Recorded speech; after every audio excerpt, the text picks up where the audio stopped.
Shalom. Silakan duduk Bapak Ibu Saudara. Haleluya. Senang sekali kita bisa jumpa lagi. Ya, pada pagi hari ini saya akan berbicara tentang topik yang mungkin jarang dikhotbahkan, ya. Sangat-sangat jarang dikhotbahkan, tapi ya, ini merupakan hal yang penting. Ada banyak contoh yang terjadi. Baru-baru kita dihebohkan Makassar, ada seorang anak yang membunuh ibunya sendiri, bahkan dengan tidak ya ada rasa sedihnya. Ya, hari-hari ini orang manusia ya banyak memiliki kelainan-kelainan, ya, atau yang disebut dengan mental illness. Ya, mental illness, penyakit mental. Ya, mungkin kita tidak sadar ada di sekitar kita, dalam keluarga kita, ada teman-teman kita yang ternyata dia menderita mental illness. Nah, jadi biar kebenaran firman Tuhan ini menolong kita untuk mengetahui dan bagaimana caranya supaya kita bisa menolong mereka yang kena mental illness ini. Nah, mari kita baca bersama-sama Mazmur 42 ayat 11. Ayat 11 ini kalau dalam bahasa Inggris, ayat 12 dalam terjemahan bahasa Indonesia. Ya, Mazmur 42 ayat 12 dalam terjemahan bahasa Indonesia. Di situ dikatakan begini, mengapa engkau tertekan, hai jiwaku? Dan mengapa engkau gelisah di dalam diriku?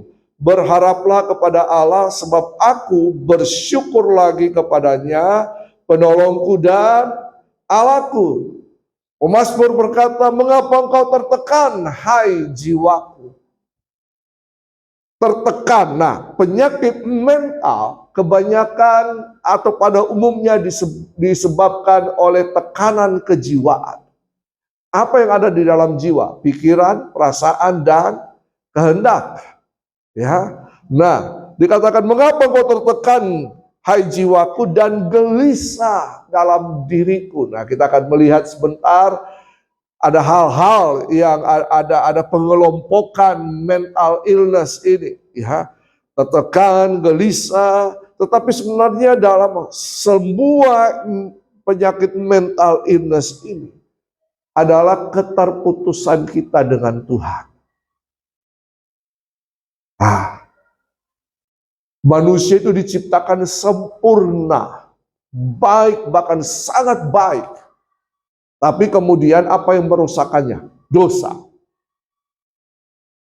Nah, ketika kita percaya Yesus Kristus, roh kita diperbaharui, tetapi jiwa kita itu mengalami proses perubahan dari waktu ke waktu. Bisakah orang yang sudah percaya Yesus, sudah dibaptis, mengalami keterputusan lagi hubungannya dengan Tuhan? Sangat bisa. Amin. Nah, oke, coba kita lihat bersama-sama. Apa ini mental illness atau gangguan kesehatan mental? Ini merupakan istilah yang mengacu pada berbagai kondisi yang mempengaruhi pikiran, perasaan, suasana hati, atau perilaku seseorang. Jadi ini kondisi yang mempengaruhi pikiran. Dalam jiwa ada pikiran, ada perasaan, ada kehendak. Pikiran-pikiran stres misalnya. Ya, depresi, perasaan sakit, kepahitan, apalagi kehendak yang tidak terlaksana. Ya. Anak ini berkata sama ibunya minta mobil. Tapi ibunya tidak kasih, akhirnya si anak ini bunuh ibunya. Kehendak yang tidak terlaksana. Ya, ada banyak hal. Kondisi ini bisa terjadi sesekali, bisa. Tetapi bisa berlangsung dalam waktu yang lama. Ya, mungkin mengalami perasaan depresi sekali-sekali. Tetapi ketika depresi ini terus berlangsung, ini akan menyebabkan gangguan mental, penyakit mental. Banyak jenisnya. Saya kategorikan ada 6 jenis penyakit mental. Dan banyak faktor yang dapat memicu kondisi ini. Faktor hubungan, faktor keuangan, faktor keluarga, faktor pekerjaan. Ya, banyak hal yang terjadi di sekeliling kita. Nah, coba kita lihat bersama, ada berbagai macam mental illness. Yang pertama, gangguan kecemasan, anxiety disorder. Nah, gangguan kecemasan ini berbicara kekhawatiran yang berlebihan. Kekhawatiran itu adalah ketakutan atau hal yang belum terlaksana tapi kita sudah pikirkan terlebih dahulu dan itu mempengaruhi suasana hati kita. Ya, kekhawatiran, khawatir. Makanya firman Tuhan katakan kesusahan sehari cukuplah untuk sehari. Kekhawatiran, kecemasan yang berlebih-lebihan, ya, takut sehingga hal-hal yang berhubungan dengan kematian, takut mati. Ya. Nah, jadi gangguan kecemasan ini bisa mengakibatkan orang susah tidur, susah makan, ya. Cemas, takut, susah apalagi. Ya, karena dia takut, jadi bepergian jauh misalnya takut. Ya, jadi suatu kali saya bawa rombongan. Rombongan saya ada pendeta, ada pelayan Tuhan. Kami ke Solo belajar tentang gereja sel di sana. Ya, lalu kemudian pulang. Ada saya berarti rombongan berarti ada banyak orang, ada 2 bus, 2 L300. Saya di L300 di depan, saya duduk paling depan bersama seorang pendeta, saya tidak usah sebutkan namanya, dan drivernya. Nah, bus L300 ini atau bus pariwisata ini, ya, itu melaju dengan sangat kencang. Bayangkan kalau ya kita coba lihat TikTok, ya, itu truk-truk itu bisa nyalip di tempat-tempat yang susah dan sangat laju begitu ya. Jadi teman saya ini bilang begini, saya bilang begini, Pak, tidur saja. Takutku. Dia bilang begini, laju sekali. Iya, Pak, memang begitu sopir-sopir di Jawa. Ya, jadi jeng. Ya, kalau di Toraja kan cuma mengatasi kelo-kelo kan, betul kan? Tapi ini tidak, ini dia lambung bus besar, tinggal sedikit dia pindah, memang menyeramkan. Akhirnya bilang, 120 hebat. Sudah Pak, tidur saja. Ini 150, serahkan hidupmu pada Tuhan, Pak. Saya tidur enak, dia ketakutan, dumba-dumba geleter, dumba-dumba. Nah, dia tidak tahan, dia terus, takutku. Saya tidak tahu kenapa, karena mungkin ada trauma masa lalu, bisa saja. Akhirnya si sopir itu karena selalu dilihat speedometernya, dia ambil kertas, dia tutup speedometernya. Sampai di tempat perhentian, dia pindah, ganti pemain. Dia duduk di belakang, ada satu pelayan Tuhan di samping saya. Tapi saya menikmati perjalanan, saya tidur enak. Saya di mana-mana bisa tertidur, bahkan walaupun orang khotbah pun saya bisa tidur. Ya. Nah, sudah sampai di Surabaya. Besoknya berangkat ke Makassar. Kami naik salah satu maskapai penerbangan. Lalu kemudian ternyata delay kurang lebih 2 jam. Sampailah, saya tidak tahu kenapa saya sering duduk sama dia, ya, sama si hamba Tuhan ini. Sampai di pesawat kami duduk, dia di sampingku lagi. Saya tanya, saya di aisle, di lorong, dia baru ada teman satu. Ya, lalu saya bilang begini, saya tanya pramugari, kenapa delay? Pak, ada masalah di remnya. Rem. Bagaimana kalau tak terus kita ini? Saya bilang, tenang Pak, dikasih kue, dikasih makanan, saya makan. Saya bilang, Pak makan? Iya, saya makan nanti. Makan, enak ini. Nah mau sini, saya ambil. Nah, nanti saya makan. Ya, Bapak Ibu tahu, ketika landing, dia ikut rem.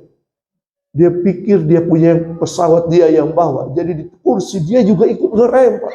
Dia rem ini, dia pikir dia rem. Dia takut, ya. Ketakutan itu bisa mempengaruhi. Dia tidak bisa menikmati perjalanan, dia tidak bisa menikmati makanan, bahkan dia tidak bisa tidur di perjalanan. Ya, ketakutan seringkali itu hal-hal yang sederhana. Tapi kalau ini terpelihara sekian lama, ya, ada yang cemas selalu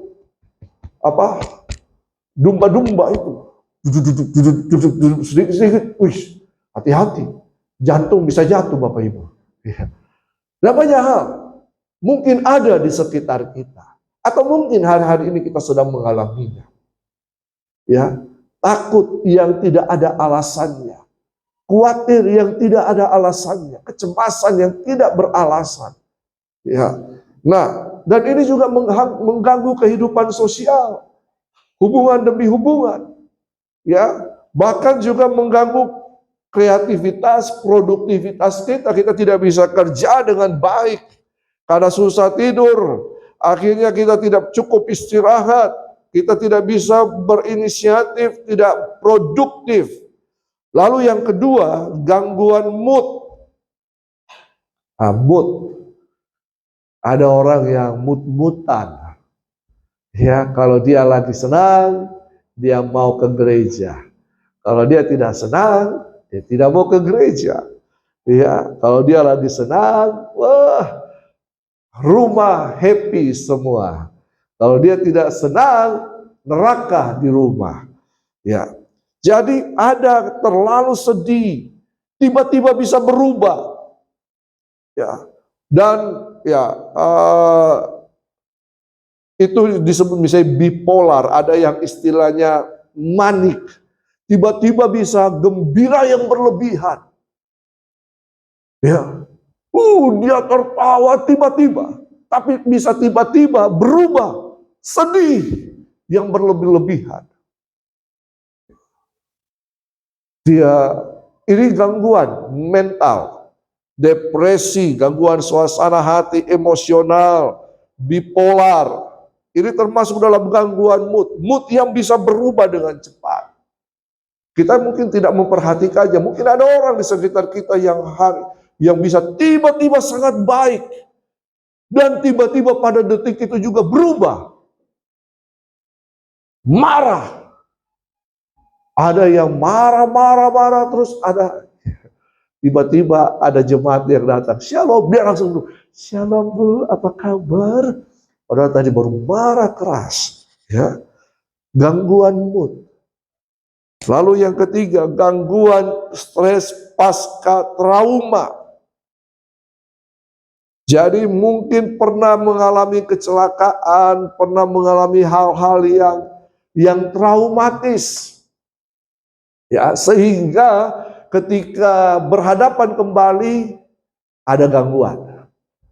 Ada dulu mungkin pernah waktu anak-anak pernah dipito ayam.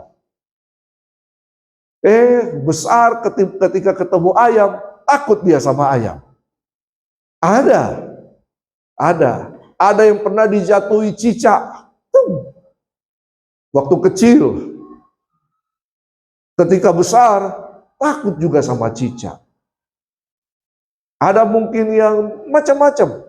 Ada yang pernah putus cinta. Sudah cinta-cintanya, sayang-sayangnya, putus.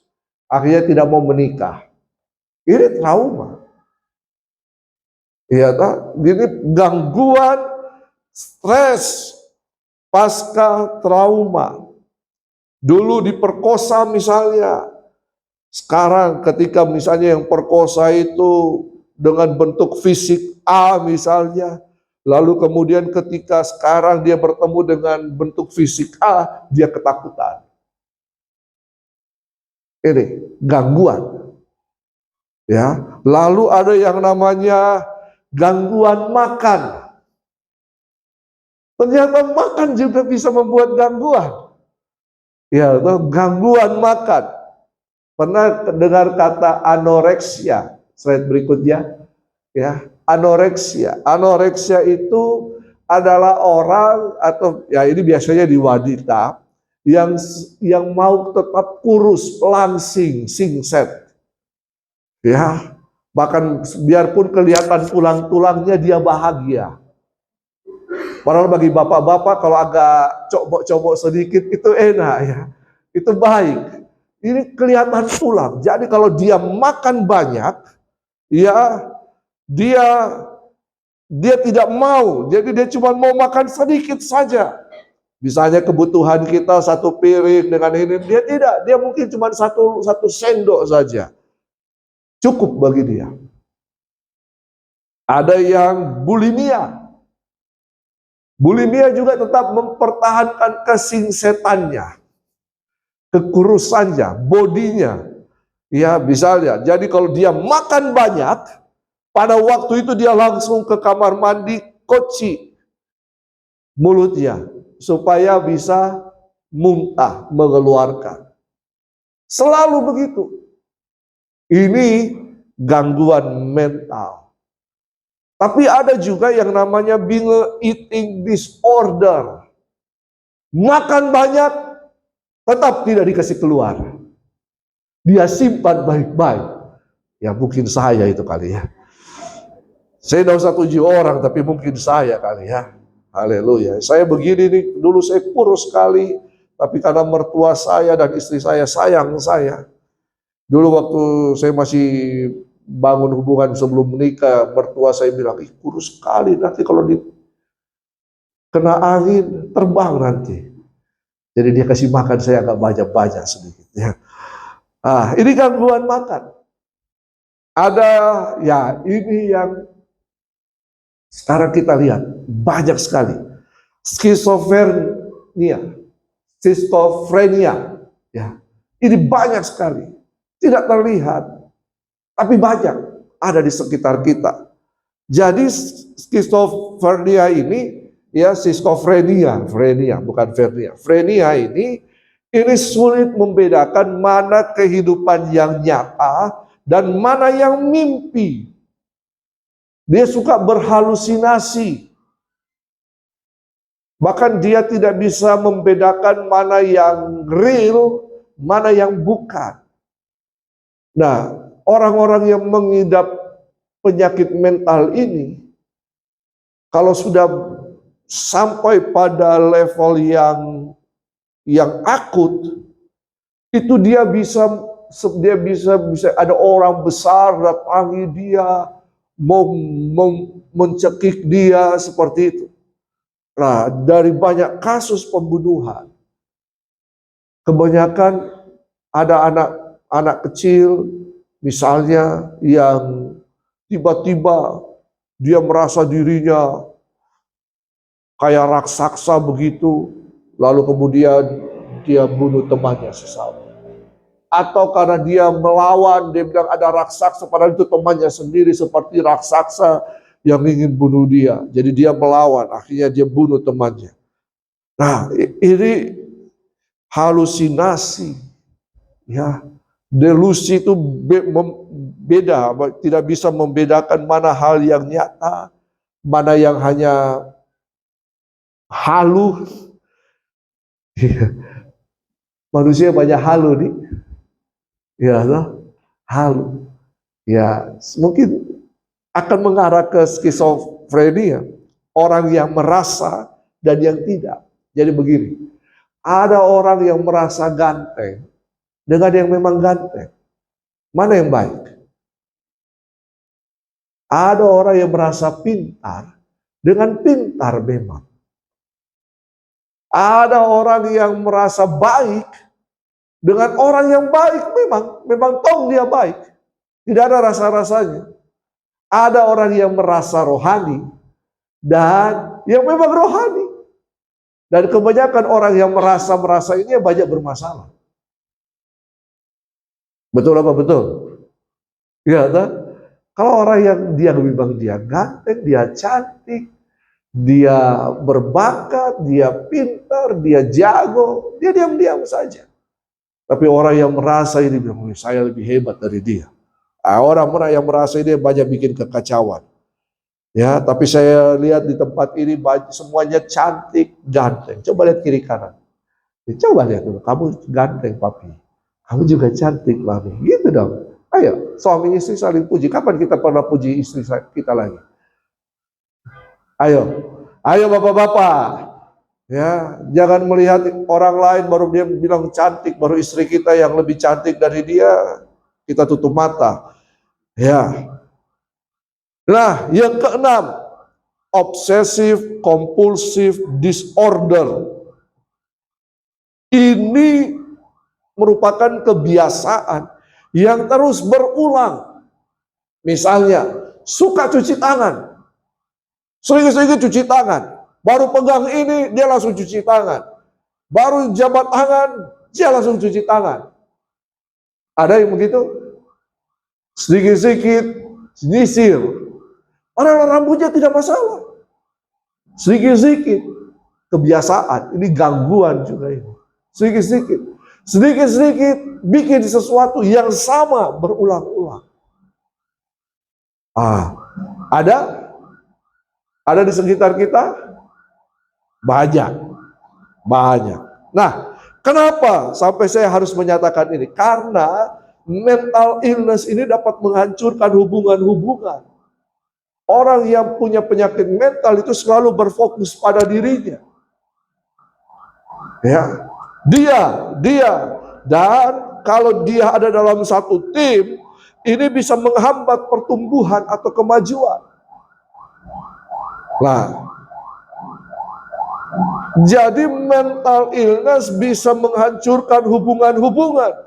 Tapi juga hubungan yang toksik itu bisa menyebabkan mental illness. Makanya firman Tuhan katakan pergaulan yang buruk merusakkan kebiasaan yang baik. Kalau kita selalu berhubungan, berteman dengan orang yang rasa cemas, takut melulu, maka itu bisa menular kepada kita. Ada banyak kasus, ada keluarga saya, tante saya, dia sebenarnya sehat. Tapi karena dia pergaulannya orang-orang sakit, ya, tiba-tiba dia bilang, saya pusing-pusing. Akhirnya, saya juga nih rasanya pusing. Enggak tahu ini jantung saya bagaimana. Dia juga pikir-pikir, jantung saya juga kayak dia berdebar-debar. Padahal memang berdebar-debar. Jadi seperti itu. Ya, hati-hati. Nah, bagaimana kita mengatasi mental illness ini? Ya, mereka lagi bersuka cita, saudara. Kita juga lagi bersuka cita. Tidak apa-apa. Ya, kan sekali-sekali khotbah diiringi dengan musik seperti itu kan hebat ya. Baru kali ini saya seperti itu. Ya. Nah, bagaimana mengatasi mental illness? Yang pertama, kita harus punya hubungan yang dekat dengan Tuhan. Tidak bisa tidak. Karena Mazmur 23 berkata, Ia menyegarkan jiwaku. Siapa yang menyegarkan jiwa kita? Tuhan. Kenapa harus Tuhan? Karena Tuhanlah yang menciptakan manusia, betul kan? Betul kan? Pencipta dia akan tahu kelebihan, kekurangan daripada produknya. Kalau handphone rusak, jangan dibawa ke bengkel mobil. Iya kan? Ke ahli handphone kan? Sama. Kalau manusia rusak, ada korsleting di pikirannya, bawa sama siapa? Sama Tuhan. Pekerjaan kita, hubungan kita, keadaan kita bisa mengakibatkan kepenatan hidup. Stres, depresi. Makanya tadi Mazmur 42 berkata, berharap lagi kepada Tuhan. Ya, jangan kau gelisah, jangan kau stres. Berharap harus punya hubungan yang baik dengan Tuhan, karena Ia menuntun kita di jalan yang benar. Ia membawa kita, Ia menyegarkan jiwa kita, Dia memberikan kita makanan, bahkan Dia membaringkan kita di padang rumput yang hijau, memberikan ketenangan, memberikan damai sejahtera. Bahkan firman Tuhan katakan ketika Yesus dengan murid-muridnya, Dia mengembuskan damai sejahtera.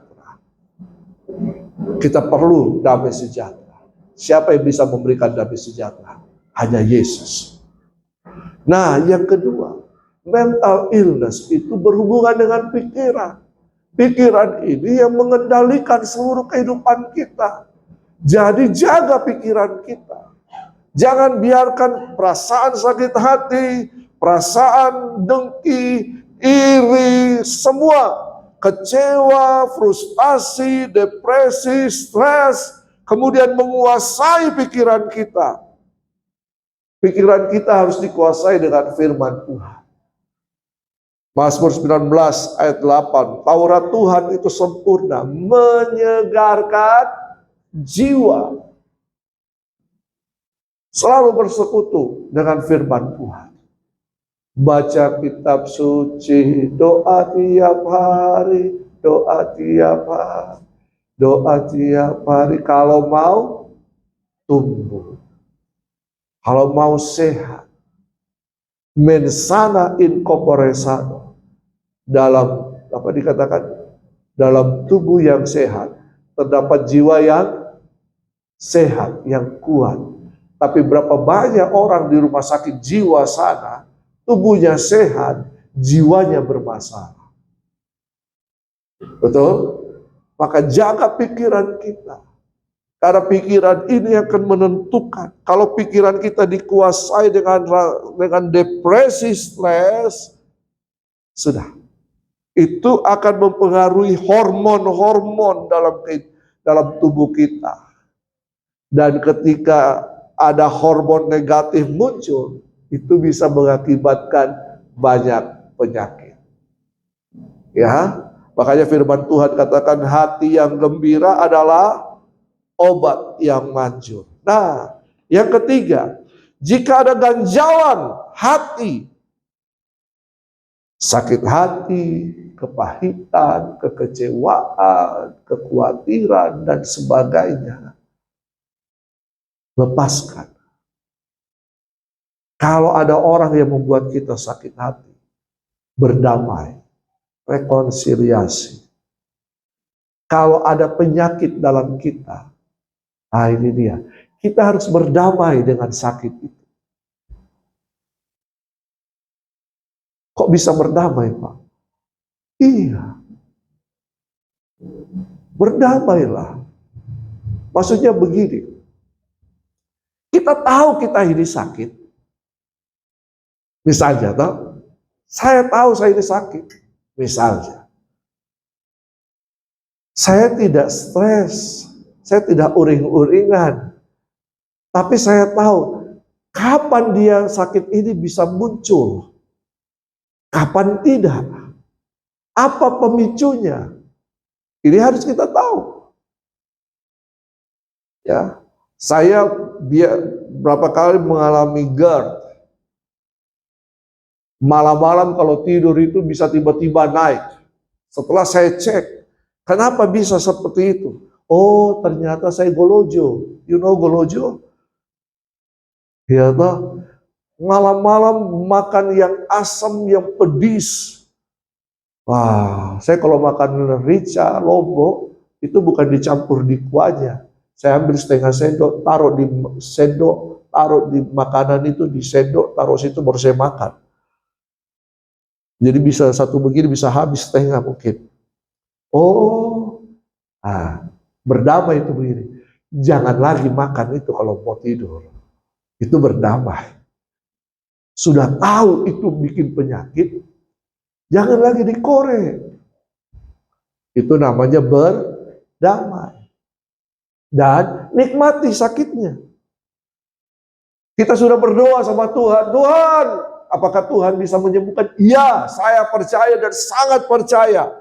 Tapi kalau aja ada seperti Paulus, ada duri dalam daging.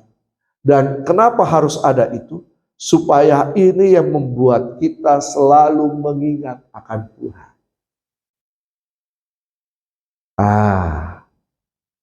Ada orang yang tengking-tengking sakitnya, kalau sudah ditengking, tunggu waktu Tuhan.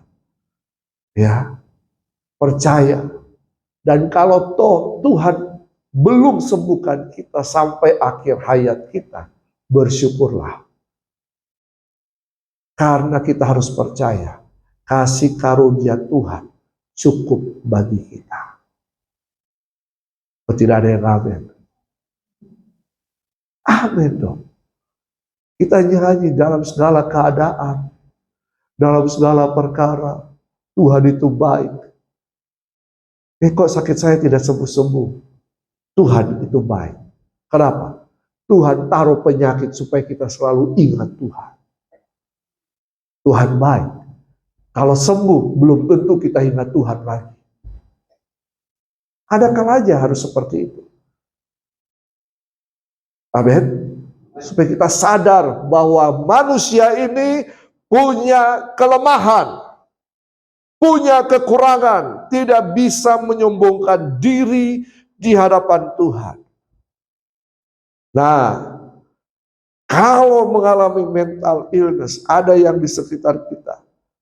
Kita bawa dia datang pada Tuhan, kita layani, kita doakan, tapi kemudian kita juga harus cari konselor atau psikiater Kristen.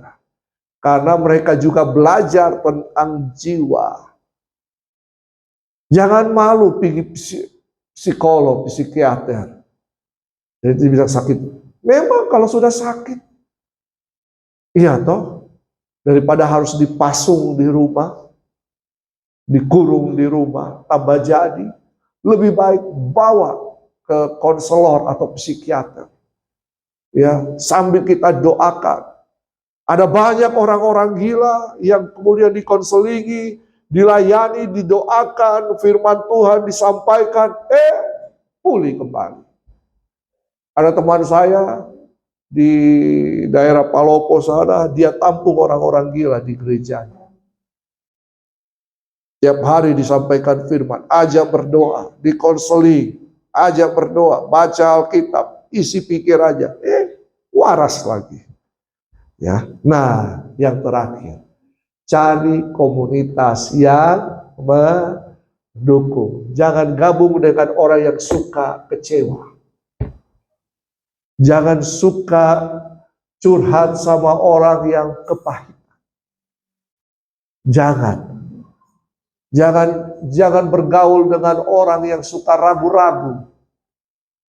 Jangan, Bapak Ibu. Itu akan mempengaruhi kita. Orang yang suka khawatir, takut, depresi, stres, sudah jangan bergaul dengan mereka. Maksudnya kita bangun hubungan pertemanan oke, tapi jangan bergaul itu, jangan bersahabat erat karib. Pikirannya akhirnya jadi pikiran kita jadi pikirannya. Ya, sehingga kita akan ikut terikat bersama-sama. Nah, ini penyakit mental illness. Tapi saya percaya Tuhan sanggup untuk menyembuhkan, untuk memulihkan. Amin. Makanya hari ini kita akan masuk dalam perjamuan kudus. Semua penyakit kita sudah ditanggung oleh Yesus di kayu salib. 49 cambukan itu menandakan semua penyakit-penyakit kita